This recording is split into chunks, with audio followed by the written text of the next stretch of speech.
Hey, but Kathy, what does our next guest make of the current state of credit markets? We're joined now by Darius Kowalczyk, who's the Chief Investment Strategist at SJS Markets. Good morning to you, Darius. Morning. Morning. We've had a pretty solid few days of trading, certainly in Asian markets. They've also been rising. Is this an indication that they're taking some confidence now that the global economic recovery is underway? I think that clearly, when you look at equity prices globally, including in Asia, it seems that investors have priced in a very high likelihood that the global economy will begin to expand again in the second half of this year. And there is some good reason to believe that. Not only do we have huge monetary and fiscal stimulus, but there's already signs of a pickup in China, which will be good for Asian economies. And monthly data from key countries suggests that output has begun to increase again in places such as Korea, Taiwan, or Japan. And not surprisingly, equity indices are hoping that this will translate to a rebound in economies overall. That's why valuations have improved so dramatically since early March.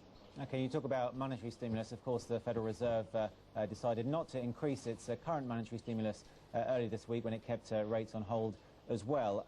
Also, some positive signs for the US. Is the market convinced that the US recovery is underway as well? I think that investors are very hopeful for the first quarterly expansion of US GDP happening already in Q3. In fact, we believe that contraction in Q2 will be very marginal, maybe to the order of 0.5% quarter-on-quarter annualized, and then it will be followed by rather substantial growth in the world's biggest economy in Q3 and Q4. The Fed seems to be increasingly hopeful of that as well, and I believe that the US equity markets have somewhere in the order of 8 to 10% upside in the second half of this year. Hey, Darius, why the disconnect when it comes to the UK and the European markets? They didn't really mirror that same optimism that we saw here in Asia, with investors choosing to embrace a negative, that the Fed decided to keep its bond purchases unchanged. What is it telling us?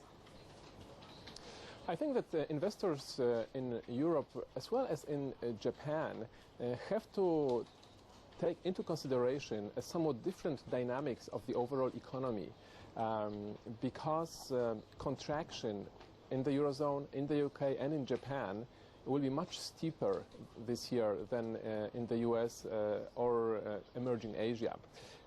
And it will take much longer for those economies to recover as a result of less aggressive monetary and fiscal stimulus than elsewhere. Therefore, gains in equities in places such as the UK, Germany or Japan were much lower than in Asia and lower than in the US so far, and these markets are likely to lag until confidence in overall economic improvement returns. Darius, just very quickly, as you mentioned China and that the growth is going to start coming from that economy, what is the risk of inflationary pressures getting out of hand, given the huge fiscal stimulus measures that economies receive?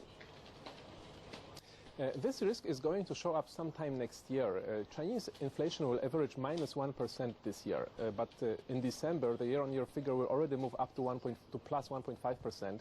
And next year, Chinese policymakers will begin to worry about inflation. Therefore, we expect that they will start to raise interest rates in the first quarter of next year. But right now, whether in China or elsewhere, the primary focus remains a restoration of growth. Okay, Darius Kowalczyk of SJS Markets in Hong Kong, thanks so much for joining us there. Now,